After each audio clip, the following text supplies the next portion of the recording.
Meus amados, como a maioria de nós sabemos, há algumas semanas atrás nós terminamos uma série de exposição bíblica na carta de Paulo aos Gálatas. Aqueles que assim desejarem, toda ela está disponível online para você poder rever, acompanhar ou pegar aquilo que você não pegou.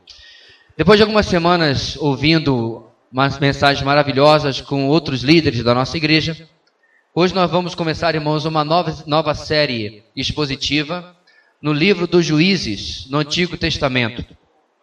O livro que vem logo depois do livro de Josué, no Antigo Testamento, é o nosso novo texto para os próximos meses à nossa frente. Então hoje, meus irmãos, como eu acredito a nossa igreja já está acostumada, você precisa apertar os cintos. O piloto não sumiu, estou aqui. Mas nós temos um começo mais difícil, uma subida, né? Mais difícil porque nós precisamos pegar ou entender que livro é esse que nós vamos começar a examinar. Muitos de nós estão acostumados, é verdade, mas uma boa parte, novos convertidos, ou aqueles que infelizmente não tiveram oportunidade nas igrejas onde frequentaram, não possuem um bom embasamento de panorama do Antigo, do Novo Testamento. E assim, quando a gente fala do livro dos Juízes, você tem uma vaga ideia daquilo que nós estamos falando. E por isso nós precisamos começar devagar e colocar todo um baldrame, todo um fundamento daquilo que nós vamos ver daqui para diante. Mas enfim, irmãos, hoje nós vamos caminhar a partir do versículo 1, obviamente, e vamos chegar até o capítulo 2. Mas eu peço que você mantenha a sua Bíblia aberta agora e depois, quando nós formos ler.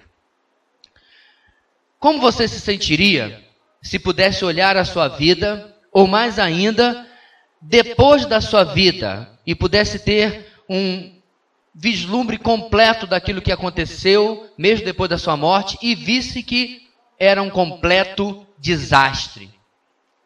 Como você se sentiria se olhando para os filhos e gerações posteriores, você os encontrasse longe de Deus, andando em impiedade, andando longe daquilo que você desejava para eles? Ainda em meio a eles, andando de forma admirável, você poderia encontrar pessoas honestas, corretas, mas ainda com aquela velha frase: só falta ser crente. Como nós já aprendemos, então falta tudo. Não adianta estar tudo certinho na vida, acreditar em Deus, mas não ter um relacionamento com Deus. E aí você se sentiria como? Talvez você estivesse perguntando: como chegamos até aqui? Ou como eles chegaram até aqui? Aonde que a coisa desandou? Aonde que o trem descarrilhou do trilho? Aonde que a coisa ficou desta maneira? O que aconteceu que os tenha levado tão longe daquilo que eu queria? É claro, meus queridos, que ninguém pode olhar o futuro, ou ninguém também vai desejar um futuro como esse, longe de Deus. Mas será, meus irmãos, que nós temos seguido lições suficientes no nosso presente para que um futuro desastroso das gerações que vêm depois de nós não seja aquele que nos aguarda? Temos olhado no presente para que o futuro seja diferente deste cenário que eu estou colocando aqui? Como nós não podemos olhar para o futuro, o autor do livro de Juízes faz o que ele pode fazer. Ele olha para o passado, na tentativa de alertar o povo dos seus dias que apenas cantar uma coisa sem viver não adianta coisa alguma. Cantar, pastor, você está falando do quê? Eu estou falando da música que nós encontramos no Salmo 78. Abra sua Bíblia comigo. Salmo de número 78, nós encontramos uma música que manifestava o desejo daquele povo para as futuras gerações. Então, o autor de Juízes escreve num ímpeto de dizer: não adianta apenas cantar, porque olha o que a história passada tem nos apresentado. No Salmo 78, a partir do versículo 2, nós lemos o seguinte: em parábolas abrirei a minha boca, proferirei enigmas do passado. O que ouvimos e aprendemos, o que nossos pais nos contaram, não os esconderemos dos nossos filhos. Contaremos à próxima geração os louváveis feitos do Senhor, o seu poder e as maravilhas que fez. Ele decretou estatutos para Jacó e em Israel estabeleceu a lei. e ordenou aos nossos antepassados que as ensinassem a seus filhos, de modo que a geração seguinte a conhecesse, e também os filhos que ainda nasceriam, e eles, por sua vez, contassem aos seus próprios filhos.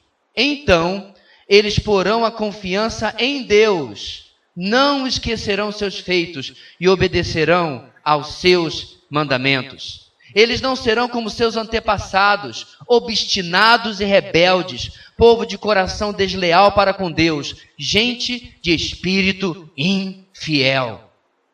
É uma música. É mais uma prova, meus irmãos, daquilo que a W. Tozer disse, que os crentes, eles não contam mentiras. Eles vão para a igreja e cantam. Porque muitas vezes nós cantamos coisas como Israel cantava o Salmo 78, mas vivemos outra. Então nós já podemos depreender, meus irmãos, daquilo que nós vamos caminhar, que aquilo, meus irmãos, que Juízes vai mostrar, olhando para o passado, é uma prova de que eles não cumpriram aquilo que cantavam e aquilo que haviam prometido fazer para Deus. Porque aparentemente, cantar é fácil, viver nem tanto. E é por isso, meus irmãos, que Juízes está registrado nas Escrituras, para nos trazer uma mensagem que eu quero sintetizar no tema de Juízes para nós durante esses meses que vêm à nossa frente. A mensagem de Juízes é a seguinte: o abandono da aliança com Deus, diante da ausência de uma liderança piedosa, gera repetidas quedas em crescente declínio espiritual. Vamos ler juntos para você fixar bastante essa frase? Nós vamos vê-la 20 e tantas vezes nesses meses. Mas é importante você pensar bastante naquilo que ela está dizendo. Vamos juntos? O abandono da aliança com Deus, diante da ausência de uma liderança piedosa, gera repetidas quedas em crescente declínio espiritual. Este vai ser o tema, irmãos, de todo o livro de Juízes, não da mensagem de hoje. Nós vamos ver mensagem após mensagem como que esta declaração, esta tese vai se comprovar. E diga uma coisa, se essa tese, se este pensamento não traz medo à sua vida, talvez você não tenha entendido a gravidade daquilo que acontece no livro de Juízes. É muito bonito, irmãos, quando nós estamos agora no presente, em um culto, você está aqui, seus filhos cheirosos do seu lado. Mas Juízes nos convida, uma vez que o autor olha ou escreve olhando para o passado, mas Juízes nos convida a olhar para o nosso futuro e perguntar se nós não podemos correr o risco de repetir os mesmos erros que eles cometeram aqui. Tal como o livro de Josué resume a história de Israel, ou reassume a história de Israel depois da morte de Moisés, o líder deles, o livro dos Juízes faz o mesmo após agora a morte de Josué. Todo o tema do livro, irmãos, pode ser resumido no seu versículo central, que é Juízes 17:6. Naquela época não havia rei em Israel, cada um fazia o que lhe parecia certo. Mas antes de nós julgarmos de forma condenadora este povo de 3.300 anos atrás, pense se isso não é um reflexo dos nossos dias. Tanto dentro, irmãos, como fora da igreja. A era pós-moderna, relativista e politicamente correta está ao nosso redor. Cada um faz aquilo que bem lhe parece certo. Nós estamos em dia onde a sua verdade, a sua verdade, a sua verdade, a sua verdade, todas são válidas, mesmo que elas possam contradizer uma a outra. Então, nesses dias, parece que eles estavam antecipando aquilo que nós vivemos nos dias de hoje. O título do livro de Juízes, que começamos hoje, mostra uma categoria de líderes que não era apenas juízes como nós temos hoje, atrás de um tribunal, ou no Supremo, ou numa segunda instância, onde qualquer que seja. Eles eram legisladores, eram juízes, eles eram líderes de guerra, eles também eram aqueles que mantinham a paz. Esperava que eles fossem, na verdade, os líderes espirituais da nação, uma vez que a nação, nesse momento, não possuía reis. Provavelmente, o livro de Juízes foi escrito na primeira ou nos primeiros dias da monarquia, entre a coroação de Saul, em 1051, até a conquista de Jerusalém por Davi, em 1004, antes de Cristo. Por isso que a data está indo da maior para a menor. Como é que nós sabemos disso? Quando é que o livro foi escrito? Simples. Primeira razão, por causa do uso da expressão, naquela época não havia rei em Israel. Ora, quem escreveu em um dia onde ele sabia que havia um rei de Israel. Então foi depois da época dos juízes. Segundo, há uma declaração no capítulo 1, versículo 21, nós vamos passar por ela, que diz que os jebuseus vivem ali com os benjamitas até o dia de hoje. Ele está falando de Jerusalém. E quando Davi conquista Jerusalém, todos os estrangeiros são expulsos e não mora mais ninguém ali, a não ser os judeus. Terceira informação que nos confirma a data da escrita. A informação de que os cananitas, os habitantes da terra de Canaã, ainda estavam habitando um lugar chamado Gézer, que depois foi completamente destruído por Faraó e dado de presente à filha dele que casou com Salomão. São dados que nós vemos aonde que esse livro foi escrito. Pastor, por que isso é importante? Porque se você pesquisar na internet, você vai encontrar falsos teólogos liberais, que dizem que aquilo que está escrito na Bíblia não foi escrito realmente da maneira como foi escrito. Foi adulterado ao longo dos anos. Por isso que são importantes, irmãos, esses fatos históricos, porque nos dão segurança de que nas próximas 20 e tantas semanas nós vamos examinar um texto realmente protegido, inspirado e autoritativo para as nossas vidas. O autor de Juízes tradicionalmente é apontado como Samuel, que também é o autor do livro de Ruth e o autor de 1 Samuel. E provavelmente ele escreveu por volta de 1040 a 1020 a.C. O livro cobre o período ao redor da morte de Josué até quase na coroação de Saul. Assim, ele vai de cerca de 1350 até 1050, cobrindo 300 a 340 anos. Algo interessante, irmãos, é que se nós somarmos o período de cada juiz, se você ler o livro todo, você vai dar mais do que esse tempo, o que prova que eles governaram um ao mesmo tempo que o outro, em regiões diferentes da terra de Israel. E lá, meus irmãos, eles cuidaram de diversos ciclos de relacionamento com Deus. Que ciclos são estes? São ciclos aonde os juízes viam o povo indo atrás de falsos deuses.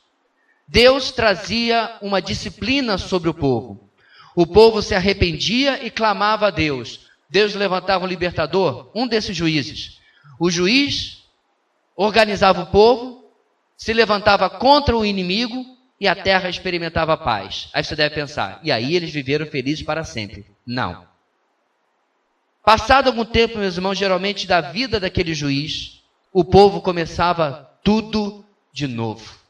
Esquecia do livramento do Senhor, esquecia que havia sido disciplinado por causa da idolatria e voltavam às mesmas práticas.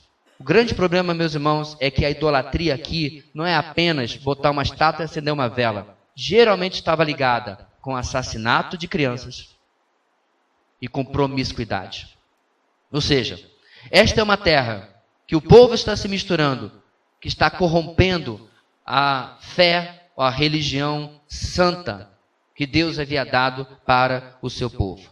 Assim, esse livro serve, irmãos, de transição entre os anos onde o povo quase conquistou aquilo que Deus havia dado para eles, até a chegada dos reis, até a chegada da monarquia. Eu tentei buscar, irmãos, um autor que nos desse uma síntese de todo o livro, além da mensagem que está ali projetada. Eu achei este escritor chamado Duane Lindsay, que ele escreve o seguinte, preste atenção. O propósito do livro dos Juízes era demonstrar o julgamento divino sobre a apostasia de Israel, o abandono da fé. Mais especificamente, o livro registrou a desobediência de Israel ao reinado de Yahweh, o seu Deus, como mediada por seus líderes e capacitados pelo Espírito. E a subsequente necessidade de um reinado hereditário, centralizado, como um meio pelo qual Yahweh continuaria a exercer o seu reinado sobre a nação de Israel. A desobediência de Israel ao seu Deus e sua adoração a deuses falsos resultaram em sua incapacidade de experimentar a bênção divina e a plena conquista dos seus inimigos. Eu quero dizer uma coisa para nós, irmãos, quando nós vamos começar, porque talvez lá no fundo da sua cabeça você está pensando assim, estou de boa, eu não estou pensando em adorar nenhum deus cananeu num futuro próximo. É fácil, irmãos, nos nossos dias, não adorarmos um Deus de pedra, um Deus de gesso, um Deus de madeira. A nossa desobediência ou a nossa obediência parcial, às vezes é muito mais complicada do que apenas aquilo que nós vamos ver no texto de hoje.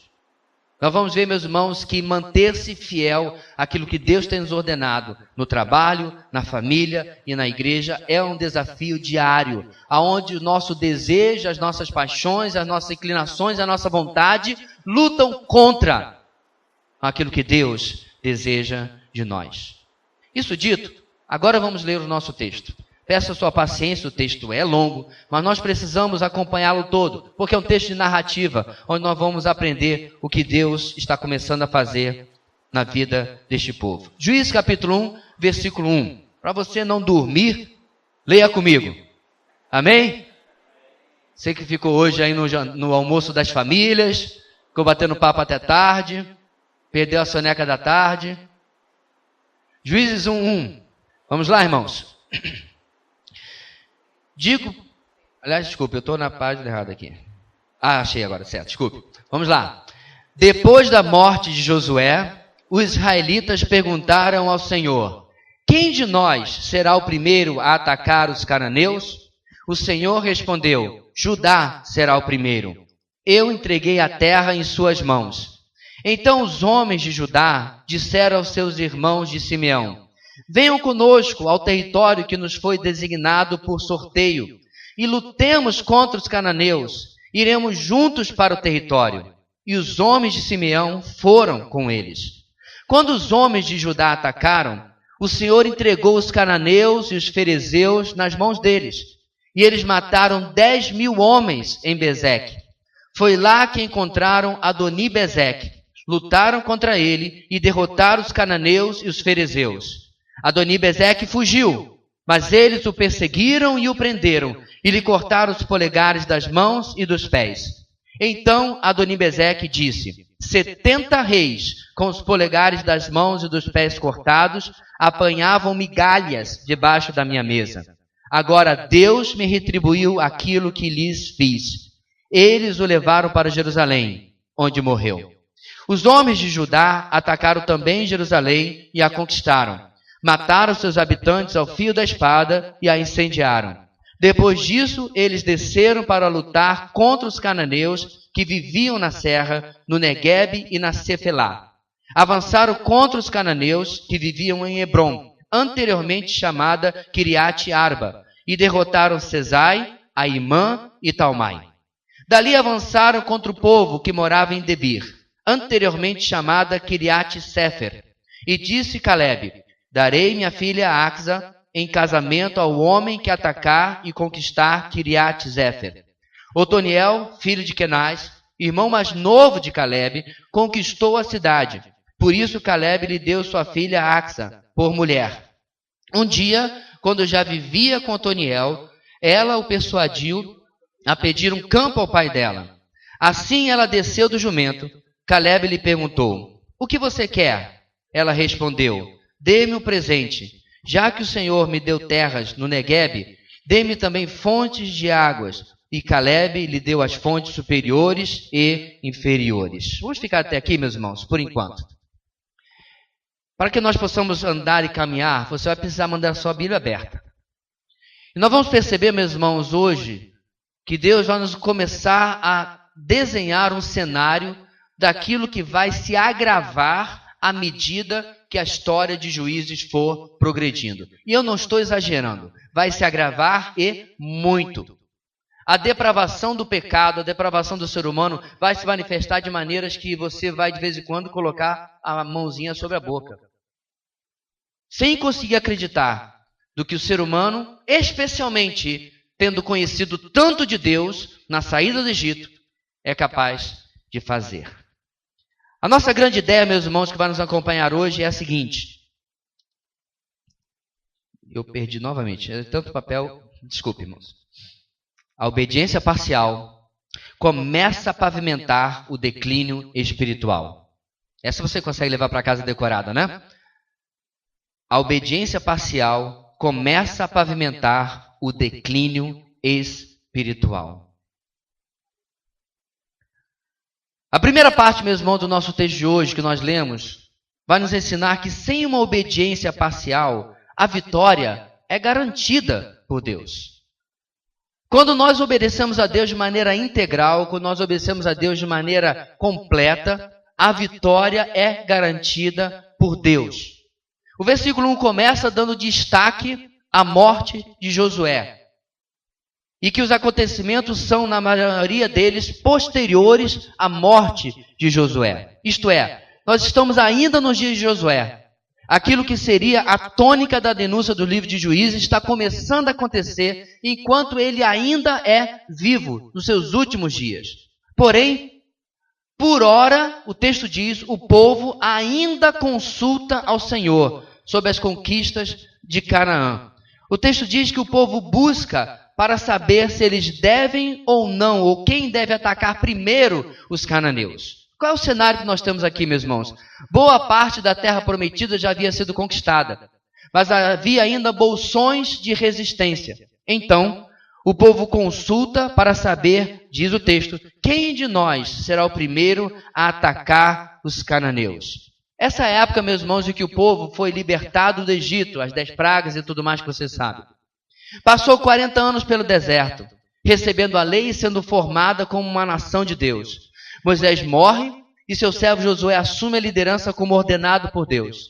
Sendo que Josué e aqueles que lhes tinham dado uma instrução clara por Deus sobre como deveria servir, ainda estavam por aí e deveriam cumprir aquilo que Deus havia ordenado. O que eu estou dizendo? Deus não disse apenas, vá conquistar a terra. Deus deu, meus irmãos, uma estratégia de conquista. Onde você encontra isso? Deuteronômio, capítulo número 7. Se você quiser abrir e acompanhar, nós encontramos lá Deus, através de Moisés ainda, instruindo o povo sobre o que eles deveriam fazer quando chegassem ali na terra prometida.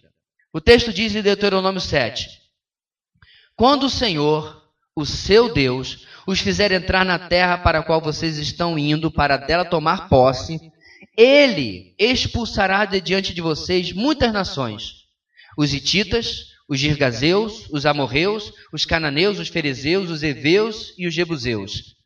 São 7 nações maiores e mais fortes do que vocês. E quando o Senhor, o seu Deus, as tiver dado a vocês, e vocês as tiverem derrotado, então, preste atenção, irmãos, vocês a destruirão totalmente. Eu quero que você marque essa passagem, Deuteronômio 7. Anos e anos antes, Deus já havia dado a estratégia para Israel. Pastor, eu não concordo muito com isso. Não tem problema. No céu vai ter um balcão de reclamações. Você vai lá e faz a sua reclamação. Porque o texto continua. Então, repetindo. Vocês a destruirão totalmente. Final do versículo 2. Não façam com elas tratado algum e não tenham piedade delas. Versículo 3. Não se casem com pessoas de lá. Não deem suas filhas aos filhos delas, nem tomem as filhas delas para os seus filhos. Pois o que, irmãos? Agora Deus ainda explica por que ele está dando essa ordem tão clara. Pois elas desviariam seus filhos de seguir-me para servir a outros deuses, e por causa disso a ira do Senhor se acenderia contra vocês e rapidamente os destruiria. Deus está exagerando, irmãos? Sim ou não? Não. Vou dar um exemplo. Salomão. Salomão tinha centenas de mulheres. Ele fez um monte de alianças com países ao redor. Nações ao redor. E o texto vai dizer, anos e anos depois, muito tempo depois de Juízes, depois de Davi, chega Salomão, e o autor do texto vai dizer, e o coração de Salomão foi desviado pelas muitas mulheres que ele teve. Ele tinha vários altares para agradar as suas mulheres. Porque se fizesse o altar para uma, tinha que fazer para todas. Será que Deus está exagerando, irmãos, em Deuteronômio 7? Não, não está. Versículo 5. Assim vocês tratarão essas nações. Derrubem os seus altares, quebrem as suas colunas sagradas, cortem os seus postes sagrados e queimem os seus ídolos. Pois vocês são um povo santo para o Senhor, o seu Deus. O Senhor, o seu Deus, os escolheu dentre todos os povos da face da terra para ser o seu povo, o seu tesouro pessoal. O Senhor não se afeiçoou a vocês, nem os escolheu por serem mais numerosos do que os outros povos, pois porque vocês eram os menores de todos os povos. Versículo 8. Mas foi porque o Senhor os amou, e por causa do juramento que fez aos seus antepassados, por isso ele os tirou com mão poderosa e os redimiu da terra da escravidão, do poder do faraó, rei do Egito. Então, meus irmãos, o plano de Deus para a conquista de Canaã estava certa. E a obediência total iria garantir a vitória total da parte de Deus. Deus não estava sendo cruel. Antes, ele havia dado 400 anos para que este povo mudasse, para que eles abandonassem a promiscuidade, a idolatria e o assassinato dos próprios filhos. Ou seja, irmãos, Deus estava juntando dois eventos: o julgamento dos povos de Canaã e o cumprimento da promessa para Israel. Perceba, Deus não desalojou e não mandou seu povo desalojar um bando de gente inocente, camarada, boa praça, boa gente. Era a barbárie da época. A colheita não está dando certo? Não tem problema. Pega Moloque, põe o seu filho, acende o fogo, queima seu filho. Quem Moloque vai ouvir e vai dar uma nova colheita. Nós vamos ver, meus irmãos, era um povo que estava afundado no pecado. E eles tiveram 400 anos, desde Abraão até agora, quando estamos Juízes, para se arrepender. O texto continua no versículos 2 e 3. Apesar da direção dada por Deus de que Judá atacasse, eles ainda assim pedem ajuda que Simeão também acompanhe. Há duas formas, irmãos, de ver isso. Será que nós estamos vendo uma união, irmandade, ou nós estamos vendo uma certa incredulidade da parte deles? Curioso, né? Será que Judá chama Simeão porque é uma nação próxima? Uma tribo próxima, melhor dizendo? Ou uma certa incredulidade naquilo que Deus havia ordenado? No versículo 4, os cananeus e os ferezeus foram os primeiros a cair, pelo menos no livro de Juízes. Não são os únicos povos citados aqui, mas eles estão no texto de Gênesis capítulo 15, quando Deus diz para Abraão que ele está mantendo o tempo para que se encha a medida da iniquidade daquele povo. Lembra que eu falei? Desde a época de Abraão até agora onde nós estamos, Deus estava pacientemente esperando que estes povos voltassem dos seus caminhos e se voltassem para o Senhor. Pastor, mas como? Tinha missionário entre eles? Irmãos, nós vamos ver mais à frente um rei dizendo: Deus fez isso comigo. Lembra disso? Por quê? Eles conheciam o Deus que nós estamos tratando aqui. O Deus de Abraão não era desconhecido, mas eles resolveram ir através de deuses que satisfaziam seus desejos carnais. Porque o nosso Deus é um Deus de santidade. Não é um Deus de adultério, não é um Deus de fornicação, não é um Deus de promiscuidade, não é um Deus de pornografia. Mas eles preferiram ir atrás de deuses que satisfaziam seus desejos da carne. E deram as costas ao Deus verdadeiro. Versículo 5 e versículo 7. Então os homens de Judá capturaram exatamente este rei que menciona o nome de Deus, Adoni-Bezeque. O nome dele significa o príncipe de Bezeque, ou meu senhor de Bezeque. Eles cortaram os polegares das mãos e dos pés, como ele havia feito com 70 reis antes dele. Por que isso, irmãos? Porque sem o polegar você não consegue mais segurar a espada. E sem o dedão do pé você perde o equilíbrio e você não tem mais serventia para a guerra. E um rei que não vai à guerra é um rei que é deposto. Por isso que agora esses reis estavam debaixo da mesa dele comendo migalhas. E o que ele fala, meus irmãos? Ele fala: como eu fiz, fizeram comigo. E é interessante, irmãos, que o texto diz que ele fala: Deus me retribuiu, versículo 7, aquilo que lhes fiz. Ele reconhece, meus irmãos, e havia esse entendimento entre o povo de Canaã, que a nossa vida desagrada a Deus. Que a nossa vida não está de acordo com aquilo que Deus deseja. Porque eles sabiam que o procedimento deles estava contra aquilo que Deus deseja, em vez de ter uma vida pura. Tinham ações cruéis, imorais e idólatras. E esse rei exemplifica isso. Versículos 8 em diante, 8 a 11, o texto continua narrando a campanha bem-sucedida de Judá.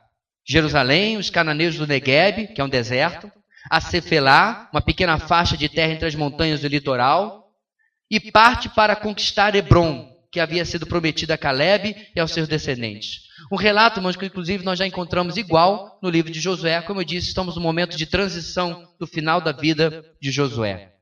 E aí, meus irmãos, o texto detalha o que acontece com Caleb, a sua filha Axa e Otoniel, aquele que conquista a cidade e fica com a filha de Caleb.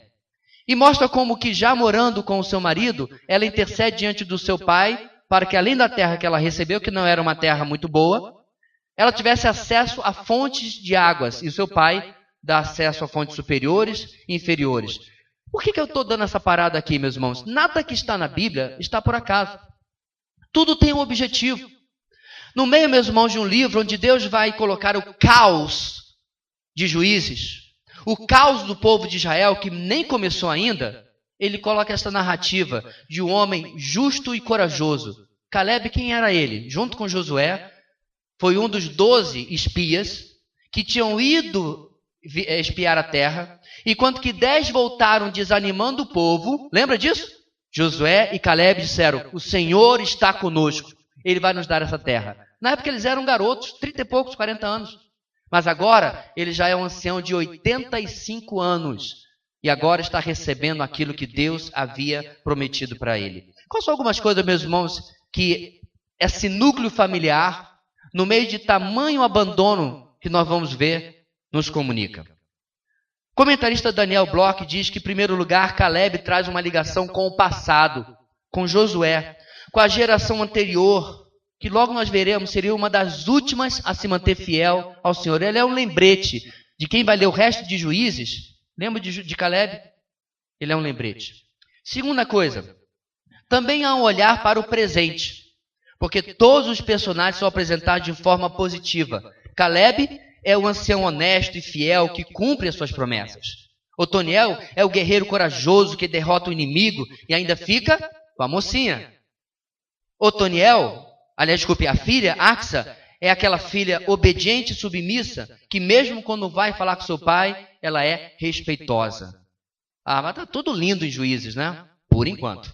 É isso que o autor está dando para a gente, irmãos. Um padrão de contraste, um padrão de comparação com aquilo que está acontecendo no capítulo 1 e aquilo que vai acontecer mais adiante, ainda no capítulo 1 e no resto deste livro. Sem uma obediência, meus irmãos, parcial, a vitória é garantida, porque nós vemos que até agora tudo está indo certo para o povo, porque ele está consultando o Senhor, está consultando a Deus e está seguindo aquilo que Deus está lhe orientando. Aí eu pergunto, irmãos, antes de nós seguirmos adiante, as ordens de Deus encontradas na palavra de Deus têm tido uma obediência completa na nossa vida? Deus tem encontrado para nós, ou em nós, obediência aos seus mandamentos? Deus tem encontrado esse tipo de dependência? É claro que nós não precisamos orar e dizer: Senhor, contra quem que eu vou na guerra? Nós não estamos nesse contexto. Mas será, meus irmãos, que nos projetos que nós temos na nossa vida, nós temos consultado Deus? Eu quero morar em tal cidade, eu quero ir para tal profissão, eu quero fazer tal coisa. Eu tenho perguntado se esta é a vontade de Deus. Eu tenho tido uma atitude que, se Deus não der um passo, eu não dou nenhum. Ou eu tenho saído correndo na frente e dito: Deus, vê se acompanha. Porque quando nós vemos no texto, meus irmãos, um povo que até o momento tem consultado e obedecido a Deus, qual é o resultado? Vitória garantida. Eu não estou dizendo que Deus vai dar vitória naquilo que você deseja, mas naquilo que Ele tem planejado para você. Por quê? Porque se eu pergunto a Deus qual é o caminho, Ele diz qual é o caminho, e eu ando neste caminho, e estou cumprindo a vontade dEle para a minha vida. Irmãos, às vezes é tão difícil nós segurarmos o nosso ímpeto. Porque o problema não é nós queremos alguma coisa. O problema é querer. O problema é querer muito. E nós atropelamos o tempo de oração, o tempo de resposta de Deus, e fazemos aquilo que nós queremos. E via de regra, preste bem atenção para nós seguirmos adiante. O tempo que você vai gastar consertando uma circunstância errada, enrolada, que você vai se meter por não esperar por Deus, é quase sempre muito maior do que o tempo que você ia esperar em oração pela resposta de Deus. Você entendeu? Você se antecipa a Deus, se enrola todinho, está todo ali enrolado no arame farpado. O tempo que você vai levar para consertar essa situação é, via de regra, maior do que o tempo que você levaria para esperar pela resposta de Deus. Quando Deus fala, meus irmãos, nós podemos obedecer aquilo que Ele nos dá. Nosso texto continua, meus amados, e a segunda parte do nosso texto, nós vamos ler agora, vai nos ensinar que a obediência parcial, contudo, eventualmente cobra o seu preço. A obediência parcial, eventualmente, cobra o seu preço. Vamos voltar para o nosso texto, versículo 16 até o final do capítulo 1. Sua Bíblia ainda está aberta, né? Vamos ler juntos, irmãos? Diz assim a palavra do Senhor. Os descendentes do sogro de Moisés, o queneu, saíram da cidade das palmeiras com os homens de Judá e passaram a viver no meio do povo do deserto de Judá, no Neguebe, perto de Arade. Versículo 17, vamos lá, igreja. Depois os homens de Judá foram com seus irmãos de Simeão e derrotaram os cananeus que viviam em Zefate e destruíram totalmente a cidade. Por essa razão, ela foi chamada Orma. Os homens de Judá também conquistaram Gaza, Ascalon e Ecrom, com os seus territórios. O Senhor estava com os homens de Judá. Eles ocuparam a Serra Central, mas não conseguiram expulsar os habitantes dos vales, pois estes possuíam carros de guerra feitos de ferro.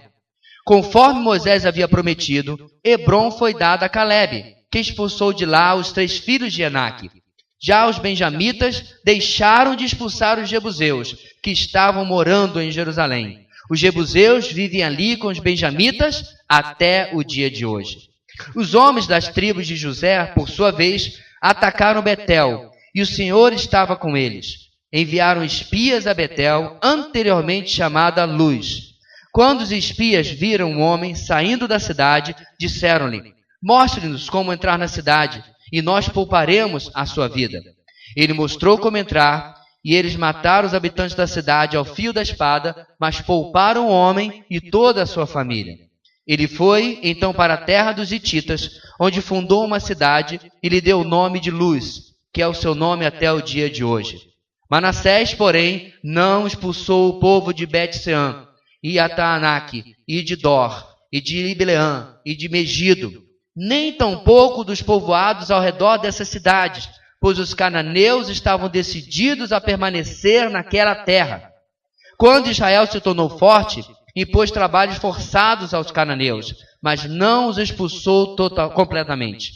Efraim também não expulsou os cananeus que viviam em Gézer, mas os cananeus continuaram a viver entre eles. Nem Zebulon expulsou os cananeus que viviam em Quitron e em Naalol, mas estes permaneceram entre eles e foram submetidos a trabalhos forçados. Nem Azer expulsou os que viviam em Aco, Sidom, Alabe, Aquzibe, Elba, Afeque e Reoebe. E por esse motivo, o povo de Azer vivia entre os cananeus que habitavam naquela terra. Nem Naftali expulsou os que viviam em Bet-Semes e Bet-Anate, mas o povo de Naftali também vivia entre os cananeus que habitavam a terra, e aqueles que viviam em Bet-Semes e em Bet-Anate passaram a fazer trabalhos forçados para eles. Os amorreus confinaram a tribo de Dan até a Serra Central, não permitindo que descessem ao vale, e os amorreus igualmente estavam decididos a resistir no Monte Heres, em Aijalon e em Salabim, mas quando as tribos de José ficaram mais poderosas, eles também foram submetidos a trabalhos forçados. A fronteira dos amorreus ia da subida de Acrabim até Selá e mais adiante. Meus irmãos, na segunda parte do nosso texto, a coisa não está já muito melhor. O texto começa a dizer, meus irmãos, entre um sucesso e outro, começa a enumerar as exceções, porque a obediência parcial, contudo, eventualmente cobre ou cobra o seu preço. No versículo 16 nós começamos vendo que, ainda que no primeiro capítulo, o tom de Juízes começa a se revelar. A obediência começa a ser parcial e logo essa obediência vai ser nenhuma. Os descendentes de Jetro, sogro de Moisés, se juntam ao povo da aliança. Aqui, meus irmãos, há até inclusive uma divergência entre os intérpretes. Essa é uma coisa boa ou essa é uma coisa ruim? Eu entendi, meus irmãos, que esta não é uma coisa boa. Por quê? Moisés havia convidado a Jetro e aos seus descendentes lá atrás para se juntarem ao seu povo, mas eles não quiseram. Eles não participaram, meus irmãos, do tratado de Deus durante o deserto. Eles não foram moldados por Deus no deserto. E agora eles se juntam ao povo com as suas tradições, com as suas religiões, com as suas idolatrias, e eles se configuram o começo de uma desobediência desses aliados estrangeiros, vivendo no meio deles, comprometendo o mandato de Israel para eliminar os cananeus.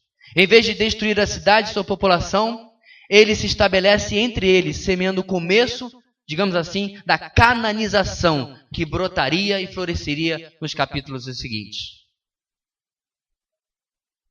Então começamos a ver, meus irmãos, uma repetição de vitórias parciais. Sempre com um porém a ser anotado.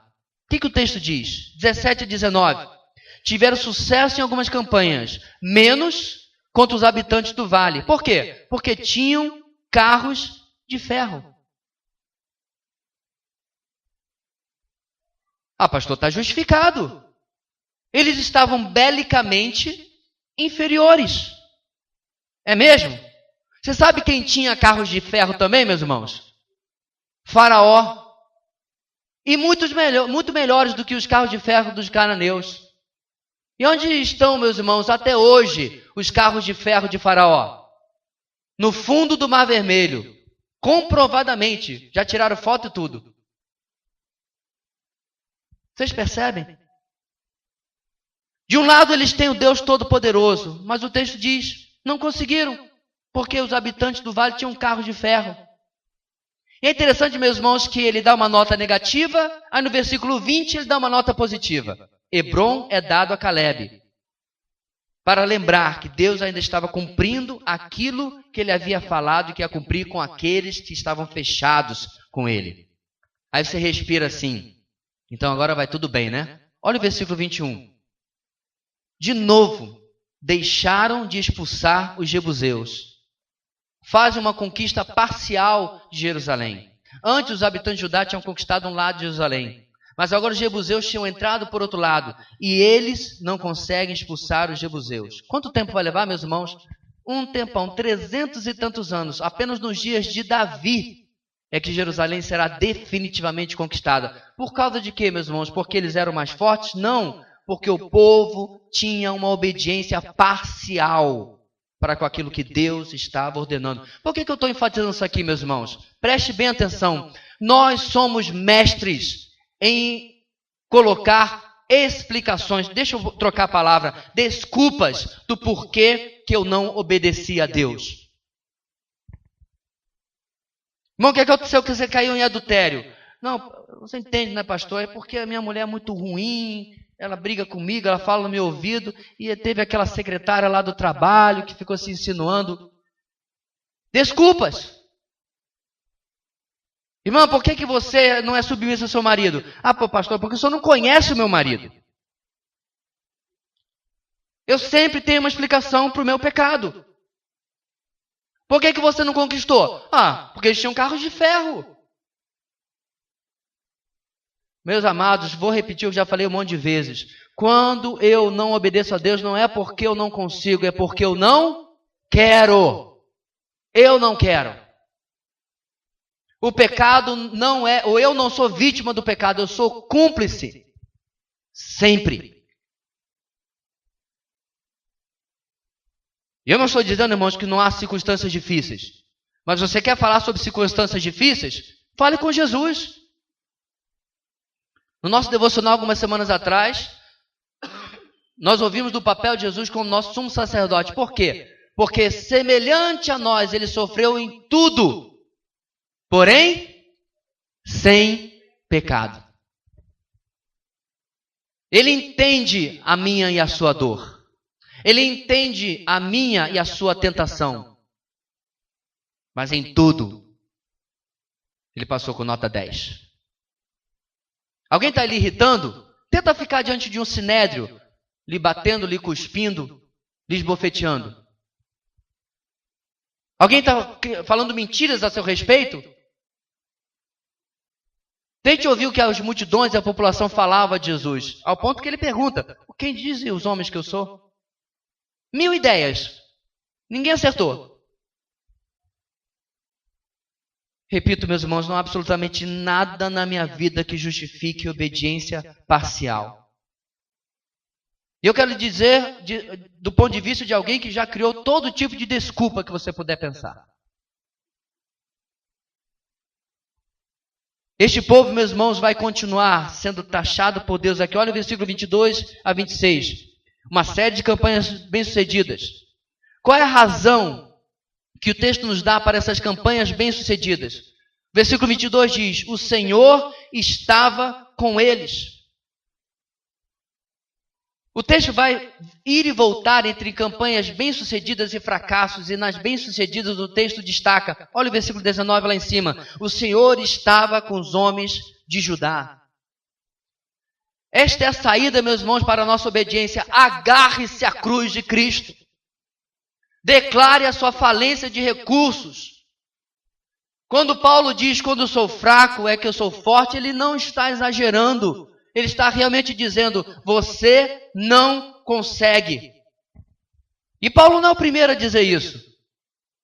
No final do livro de Josué, Josué diz aquela famosa frase, lembra? Eu e a minha família, eu e a minha casa serviremos ao Senhor. Escolham vocês a quem vocês vão servir. Aos deuses lá da Mesopotâmia, de onde veio Abraão. Os deuses do Egito. Mas eu e a minha casa serviremos ao Senhor. Lembra do texto? Agora você lembra o que vem logo depois? Aí o povo diz: nós serviremos ao Senhor. Aí Josué, eu penso assim, irmãos, Josué é do mesmo grupo de marketing de Jesus. Ele acaba com toda a motivação falsa. O povo se empina todo e diz: nós serviremos a Deus. O que Josué responde, irmãos? Vocês não vão conseguir servir a Deus, não. Vocês não têm capacidade de servir a Deus. Pode ler o seu texto lá, Josué capítulo 24. Vocês vão falhar. Porque o nosso Deus é um Deus zeloso. E vocês são um povo, de dura cerviz. Que não dobra, não vai. Nem com massagem do Jean. Fisioterapeuta. Se você pensava que a gente ia ficar falando mal de um monte de gente que morreu há 3.000 anos, meus irmãos, o livro de Juízes. Sabe quem é Juízes? Eu sou Juízes. Porque depois de experimentar o que acontece quando a boa mão do nosso Deus está com eles, olha o versículo 27 em diante até o final. Uma maioria de falhas e campanhas mal sucedidas. Vai do versículo 27 até o final. Mas por quê? Por que acontece isso, irmãos? Uma série de concessões e uma série de incredulidades. Vamos voltar um pouquinho. Essas concessões e incredulidades, irmãos, começam, na verdade, lá no versículo 19. Na verdade, irmãos, eles tinham o Senhor com eles, mas foram parados porque os habitantes, como dizemos, possuíam carros de guerra feitos de ferro. Tal como Faraó tinha. Mas eles foram derrotados e foram mortos. As concessões e incredulidades continuam no versículo 21. Quando os benjamitas não conseguem expulsar os jebuseus de uma cidade que havia sido conquistada e queimada.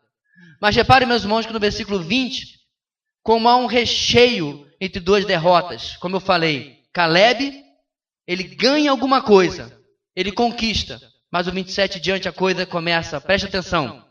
Manassés, porém, não expulsou o povo, pois os cananeus estavam decididos a permanecer na terra. 29. Efraim também não expulsou os cananeus que viviam em Gézer, mas os cananeus continuavam a viver entre eles. Versículo 30. nem Zebulon expulsou os cananeus, mas eles permaneceram entre eles e foram submetidos a trabalhos forçados. E segue, versículo 30 ainda, nem Azer, nem Naftali, e a tribo de Dan ainda ficou encurralada nas montanhas, porque não podia nem descer, porque o povo não deixava. Não é o cúmulo do ridículo? Um povo, meus irmãos, que literalmente botou o Egito de joelhos, agora não consegue vencer um povo inferior aos egípcios. Quantas vezes é assim na nossa vida, não é verdade, irmãos? Nós vencemos nos pecadões e caímos nos pecadinhos. Batemos no peito, não, nunca adulterei, nunca matei, nunca estuprei, não sei lá o quê, não estou na lista do Odebrecht. Mas no dia a dia, a minha ética de trabalho é inexistente. Sou rude com as pessoas. Não trato como deveria o sexo oposto em todas as áreas que você puder aplicar isso aqui. Não trato as pessoas da minha família como deveria nos diversos relacionamentos. Que adianta? Se o meu nome não está na lista dos pecadões e eu estou caindo naqueles que eu mesmo considero pecadinhos. Por quê? Porque a obediência parcial eventualmente cobra o seu preço. Quais são, então, irmãos, os preços que você tem pago pela sua obediência parcial? Lembra que nós começamos a mensagem olhando para o futuro? Será que aquilo que você está pagando hoje não vai refletir no futuro seu e dos seus filhos? Por outro lado, quais são as vitórias que você tem perdido por causa da sua obediência parcial? Muitas vezes, meus irmãos, Deus fecha as portas na nossa vida pelo único e simples motivo: eu não estou preparado. Eu não estou à altura de receber aquilo que Deus já tem desejado fazer na minha vida. Eu podia estar muito mais longe. Eu podia ter alcançado muito mais. Para a glória de Deus, eu podia ter realizado isso ou aquilo. Mas se tem um ditado, meus irmãos, que eu aprendi no norte do Brasil e é muito apropriado, é que Deus não dá asa à cobra. E se Deus me der algo que está além da minha capacidade espiritual de lidar com aquilo, aquilo será a minha ruína. Em falar de algo se tornar a sua ruína, vamos para o capítulo 2, 5 versículos primeiros, termina o nosso texto de hoje. Capítulo 2, começa dizendo o seguinte, toda a igreja. O anjo do Senhor subiu de Gilgal a Boquim e disse: tirei vocês do Egito e os trouxe para a terra que prometi com juramento dar aos seus antepassados. Eu disse: jamais quebrarei a minha aliança com vocês. E vocês não farão acordo com o povo desta terra, mas demolirão os seus altares. Por que vocês não me obedeceram? Portanto, agora digo a vocês que não os expulsarei da presença de vocês. Eles serão seus adversários, e os deuses deles serão uma armadilha para vocês. Quando o anjo do Senhor acabou de falar a todos os israelitas, o povo chorou em alta voz, e ao lugar chamaram Boquim. Ali ofereceram sacrifícios ao Senhor. Finalmente, meus irmãos, o declínio da obediência contrasta com a contínua fidelidade do nosso Deus. O declínio da obediência contrasta com a contínua fidelidade do nosso Deus. Logo depois, irmãos, do capítulo 1, na sequência das anticampanhas e do crescente declínio espiritual, nós chegamos aqui a uma intervenção, a uma confrontação divina. Essas interjeições, irmãos, essas confrontações eram até bem raras. Porém, quando elas aconteciam, nós já sabemos que a coisa estava crítica. Quando Deus entra na história, é que a coisa não está bonita. De fato, esta é a primeira de 3 intervenções ou confrontações que Deus vai fazer no livro de Juízes. Aqui temos, irmãos, na linguagem, o anjo do Senhor, aquilo que nós chamamos de uma cristofania ou uma teofania. Vou explicar. É uma manifestação, algo que já havia acontecido no livro de Josué. Preste bem atenção. uma manifestação da segunda pessoa da Trindade dentro do contexto do Antigo Testamento. Jesus, antes de ser aquele que nós conhecemos como Jesus, se manifestando na história do povo de Israel. Como é que nós sabemos disso? O pastor está chamando de anjo, mas você tem que lembrar, meu irmão, que a palavra anjo nada mais, nada menos significa que mensageiro. Então, em lugar de nós pegarmos a palavra melech e traduzirmos, e colocarmos na palavra técnica anjo, vamos traduzir? O texto então diz, o mensageiro do Senhor subiu de Gilgal. Mas o outro fato mais importante, irmãos, é que quando essa expressão acontece, o mensageiro do Senhor, o mensageiro de Yahweh, em muitas ocasiões ele recebe a adoração. E ele aceita a adoração. Nós vamos ver isso daqui a alguns meses quando formos aprender sobre a vida do juiz Gideão. Ou seja, um anjo simples, como você vê, por exemplo, lá em Apocalipse, ele nunca aceitaria a adoração.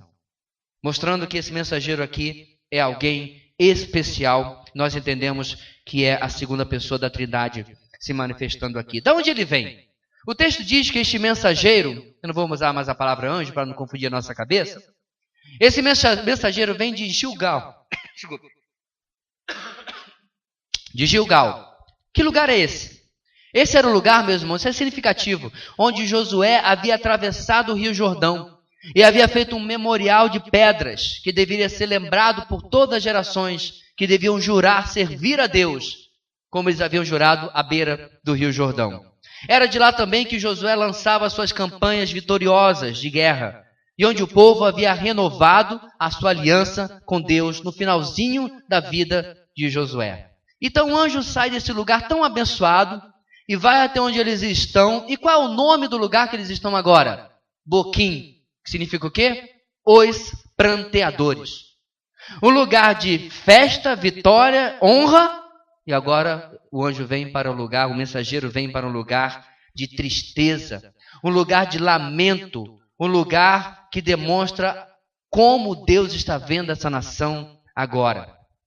Assim, meus irmãos, no texto, pelo mensageiro do Senhor, o povo é lembrado o que Deus fez no passado. Tirei vocês do Egito e os trouxe para a terra que prometi com juramento dar aos seus antepassados.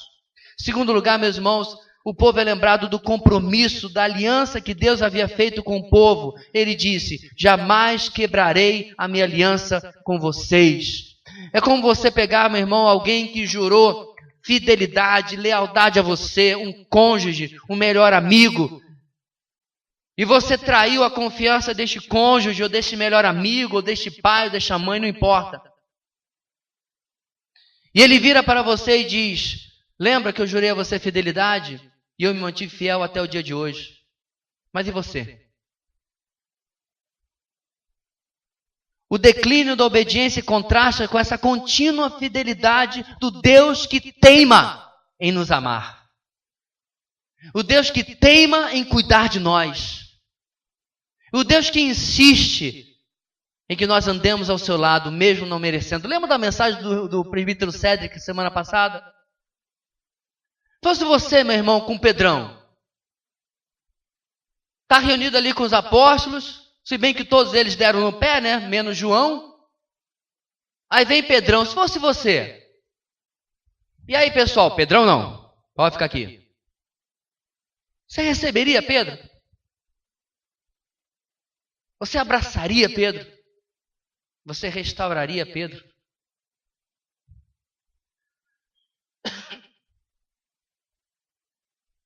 E você acha que Deus faz só isso com Pedro? Você se lembra da nossa exposição de Oséias, irmãos? Você se lembra que Deus fala para o povo? Como me esquecerei de vocês? Eu os tenho gravados na palma da minha mão. Cantamos agora há pouco que o nosso nome está gravado no coração de Deus. Dá para você entender, meus irmãos, que as palavras do mensageiro aqui são palavras duras de se ouvir. Porque essa geração que está ouvindo isso aqui, meus irmãos, ainda não é a geração totalmente passada, é uma mescla. Eles viram as maravilhas de Deus. Eles comeram do maná, eles viram a coluna de nuvem de dia e a de fogo de noite. Mas, meus irmãos, às vezes nós olhamos para o passado dizendo assim, se fosse eu estava lá do lado de Caleb, nem que fosse para servir de muleta, mas era Caleb de 85 anos e eu ali ajudando. Será? Você nunca viu coluna de fogo, nem coluna de nuvem, nem comeu do maná. Mas faz um retrospecto na sua vida, meu irmão, de tudo que Deus já fez. Faz um retrospecto de quantos livramentos, de quanto que Ele já fez na sua vida. Faz um retrospecto da sua salvação. Aí você pode mudar o texto. O mensageiro do Senhor subiu, sei lá de onde, até a comunidade Batista Videira e diz, eu tirei você do mundo. Eu tirei você do pecado. Eu livrei a sua vida da morte tantas e tantas vezes. Eu livrei o seu filho, eu livrei o seu pai, eu livrei a sua mãe. Eu salvei aquele que você clamou. E disse, jamais quebrarei a minha aliança com vocês. Olha o que o versículo 2 diz. E vocês não me obedeceram. É fácil, irmãos, nós olharmos para o pessoal do Antigo Testamento e dizer, nós somos muito melhores, mas não somos. É por isso, irmãos, que o livro de Juízes é tão atual, é tão presente.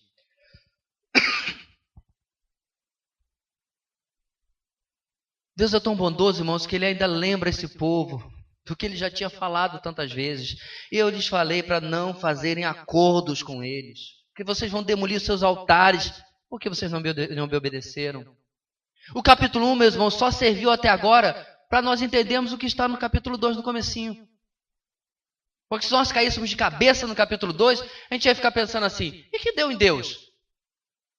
O povo está indo tão bem? Não, não está. O povo está começando uma obediência parcial, que vai piorar muito ao longo do texto de Juízes. Deus então, meus irmãos, no versículo 3, vira a mesa. A escolha da obediência pela metade que eles fizeram vai se tornar agora a disciplina, a armadilha desse povo. Já pensou? Entendeu? A escolha do pecado iria se voltar contra eles. O texto diz, não os expulsarei da presença de vocês. Eles serão seus adversários e os deuses deles serão uma armadilha para vocês. Como o Senhor está dizendo, realmente aconteceu. Nosso texto termina, meus irmãos, que depois que o anjo do Senhor acaba de falar, os israelitas choram em alta voz. Eles chegam, inclusive, a fazer sacrifícios ao Senhor. E aí você fica, meus irmãos, novamente animado. Agora vai. Eles ouviram a repreensão de Deus. Eles fizeram sacrifício, pastor. Olha aí, agora vai. Abra comigo a sua Bíblia em Números capítulo 14.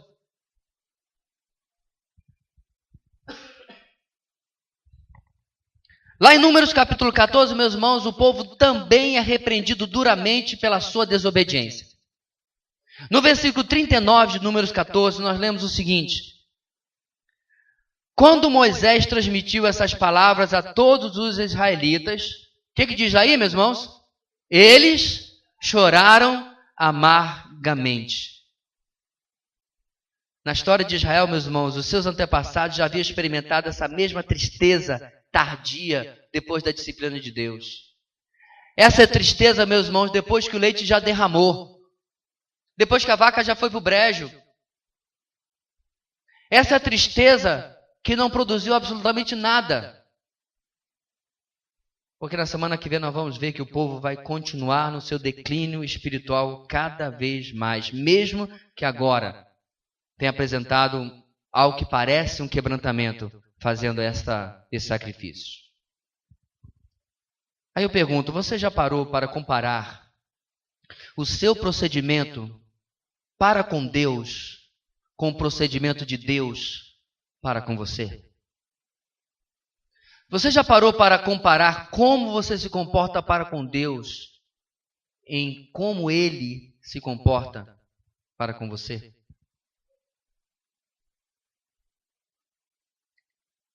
Meu irmão, Deus não tolera o pecado. Pouco importa se você pode escondê-lo do seu cônjuge, do seu pai, dos seus filhos, dos irmãos da igreja. Deus não tolera pecado. Como nós vimos aqui, o preço virá. E Deus faz isso porque lá em Hebreus, lá no final da sua Bíblia, Ele vai dizer que Ele disciplina a quem Ele ama. Porque aquele que está no pecado e está sem disciplina, o que o texto diz? Não é filho. Mas quem é filho, se está em pecado, Deus disciplina. Pastor, eu tô nessa vibe. Há um tempão, não aconteceu nada. Então teste Deus, continua testando. Teste Deus. Não deu certo o povo de Israel. Deu ruim. Deu PT. Perda total. Você acha que ia funcionar comigo, com você, meu irmão? Nosso Deus, meus irmãos, é um Deus zeloso. A palavra zelo em hebraico é a mesma palavra para ciúme. O Espírito Santo que Deus colocou na sua vida no dia da sua conversão pertence, é parte integrante de Deus. E é por isso que Paulo lá em Coríntios vai dizer, pois você vai pegar o templo do Espírito e fazer o templo de meretrizes. Entendeu? O zelo, o cuidado de Deus. Por isso eu volto a perguntar, você já comparou o seu procedimento para com Deus com o procedimento dele para com você? Porque o nosso Deus nunca falha. A obediência parcial, irmãos, de Israel começa a pavimentar o seu declínio espiritual. Meu amado, eu não sei onde você deseja estar na semana que vem, ano que vem, daqui a 5 anos. Como aquelas perguntas que fazem nas empresas, né? Onde você se vê na empresa daqui a 5 anos? Mas eu tenho para mim que você não deseja estar para trás, aquém de onde você está hoje. Amém? Nem eu. Da mesma maneira, meus irmãos, eu não quero estar estagnado no mesmo lugar. Eu continuarei sendo pecador, isso é tranquilo, está na palavra de Deus, mas eu quero ser mais sábio, eu quero ser mais santo, eu quero ser mais consagrado. E igreja do Senhor, acredite quando eu lhe falo, isso não cai do céu. Você não vai botar sua Bíblia debaixo do travesseiro e esperar que alguma coisa vai passar por osmose. Não adianta você vir ao culto da noite no domingo e passar a semana passando fome espiritualmente, como a maioria dos evangélicos fazem, se alimentando das bolotas do mundo gospel. É hora, meus irmãos, de nós ouvirmos aquilo que Deus tem falado em nossa igreja em diversos veículos. Eu não sei das outras porque eu não estou frequentando, mas uma coisa eu sei. Quando os santos da comunidade Batista Videira estiverem no tribunal de Cristo, nunca vão poder dizer, eu não vi nada disso aí não. Eu tinha que ver uma vida de santidade? É a primeira vez.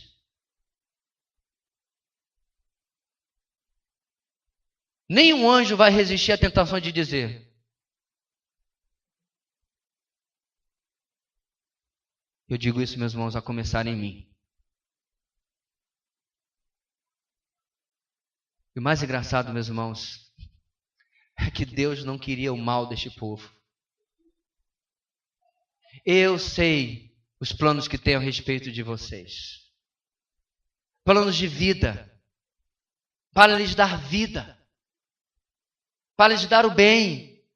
É isso que Deus diz a esse povo anos depois, através do profeta.